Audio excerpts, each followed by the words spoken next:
explain what American Monumental is all about. It's a painting that derives from the southwest states of America. However, it is not Monument Valley itself, but it's not site-specific as such, but rather it's all of the images that I've come across, it's all of my travels, my thinking of the desert states of Southwest America. So Adrian, when you paint a painting like this, is it from memory? Do you use images that you've taken and sketched as photographs? Do you use other people's images? How do you then bring Yes, it's a very interesting question how artists go out into the field and come back with enough information back to their studios where these large paintings are actually painted. And yes, you're right, I tend not to use photographs so much, but I do ink drawings, lots of watercolours, and they all come back to my studio, which is in London, and they're all pinned up on the wall, and they're sort of mnemonics, and they instigate in me a train of thought that relives my travels in these desert states. Could you tell us then a little bit about your travels in the Western United States, in the area that evoked this painting for you? Yes, I can tell you about the way I travel. Lots of people think today that, well, there's two types of travel, isn't there? You either go on holiday, or you could be an explorer. I'm neither of those two. I neither go on holiday as such, and I'm not an explorer. I don't go anywhere where nobody has gone before. You know, I'm safe. I go on well-beaten tracks. But having said that, it's amazing how much knowledge you pick up from being a tourist, from being on a Greyhound bus, from being on Amtrak, through stopping in a small town in the desert and walking out under the stars at night. It's quite amazing. Okay, very, very good. So, landscape has been a pretty constant topic in your artwork. Can you tell us about why landscape painting is what seems to be a major portion of what you do? Yes, I can. I can tell you why landscape is important. I've always walked. I've always looked at landscape, even as a young boy. And back in the 70s, I came across a Professor Peter Smith, who's one of the first people working for the Open University who was interested in plate tectonics. And plate tectonics amazed me, that there was this process that is the very start of developing landscape. We can neither see it nor really understand it. It's aeons of time that we can't grasp, and it's pressure that we can't have any notion, you know, in our own human minds what that actually means. That was the starting point, an investigation into plate tectonics. So you started off with an academic kind of approach to this. Can you comment a little bit about how you see your work within the context of geography? And you were friends with Dennis Cosgrove. I mean, have you thought about your place within geography, or geography's place within your work? Yes, you mentioned Professor Dennis Cosgrove, who was a great friend of mine, and we spoke often about these crossover points with geographers and artists and writers and poets, and how everything, when you're looking at the land, and how the land has been changed either by natural processes or by human beings. All of these things interrelate. And one of the observations that Dennis and I were in full agreement on was the cross-fertilization of ideas through people who specialize in geography, who may or may not have just the one specialist area, and artists, and as I said before, poets and writers. So, In American Monumental, then, what's the message that you were trying? Is there a message that you're trying to convey with this particular piece? It's for me the message that American Monumental gives is one of awe. When I stand in the desert, I'm profoundly moved and affected. And that goes for most of the deserts around the world that I've had the good fortune to go to. And I can remember when I first saw Monument Valley, just having to get out of a car and stand there in absolute wonderment. And that is one of the things that I want in my paintings, that sense of wonderment and that sense of awe at nature's possibilities.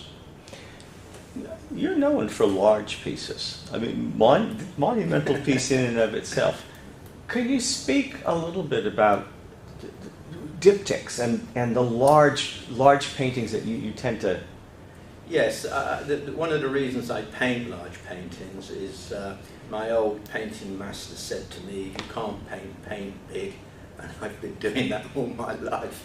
But on the other hand, of course, all artists tend to gravitate towards large paintings because it gives you a canvas, it gives you a world that you can walk into. When you're facing American Monumental, most people, I think, feel that they can walk into that painting, that they can actually walk into that landscape. So scale is very important. When you start to approach the human scale, then you are offering possibilities of that painting becoming real. When you stand in front of it, you feel that you can step into the painting. So it's very important. And as for the diptych bit, try getting a 20-foot painting out of, even though I've got a big studio, it's too difficult to get down the corridor. So cut the painting in two, make two halves, pull them together, and that way, it works. Okay. I'm going to ask a technical question about the painting. Can you tell us a little bit about the medium that you used in it, the process of painting it, how long it took you to create something like this? Yes, the medium and the process of the painting is very interesting. I work with oil on canvas and have done now for a long, long time. In artistic terms, it would be referred to as a very gestural painting. In other words, you can see the hand of the artist on the paint. You can see the dribbles and the drips and the underpainting. It all adds to the surface tension, if you like, of the actual painting. And it's very important because that surface is what gives the painting its energy. And how long did it take you to actually put Oh this? yes, the length of time a painting takes. Because I'm painting in this way, it takes anything from 6 months to a year because the paint gets laid on, it gets scraped off, it's time consuming, I chuck more paint away, it's a very expensive business than what I actually stays on the canvas. So the painting, it is just like the mechanics in nature. It's very fluid. It goes on, it comes off, it goes back on again. So I want to ask you a more general question now. I mean, we look at a world where there's great conflict, great environmental challenges, population, economic issues, and all of that.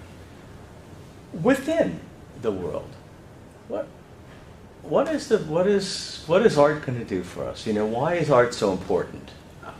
When you talk about art being important, particularly in today's world of international stresses and strains and the kind of pollution problems that we have, I can't answer you properly because the way my art goes and the way my life has gone is I move along the aesthetics of the art principle. I don't try and paint the politics of the problems that we have with landscape and what we're doing to it. So, if someone looks at your painting today, or looks at it 100 years from now, Yes. tell me what you want them to feel, what you want them to think. That's a very interesting question, how artists produce paintings for posterity, and then what does posterity think about them? My goodness, that's a tricky one. I would hope that somehow that the aesthetics of the painting, its time and place, would still be recognisable. Hopefully, because the desert is still there as it's painted, or if it isn't still there, through photographs and other images of the time. And it will take people back to another certainty, albeit from a bygone age.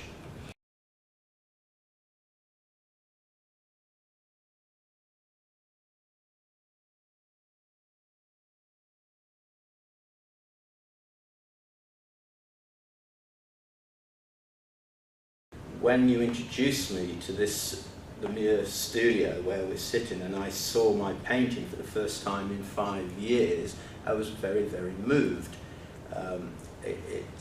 It's like seeing your family again for the first time after a long period.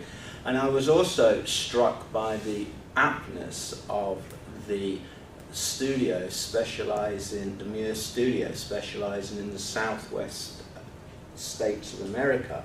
And this painting coming from that area, symbolising those desert states, and the aptness of it struck me as absolutely fantastic, and I feel very, very proud about that.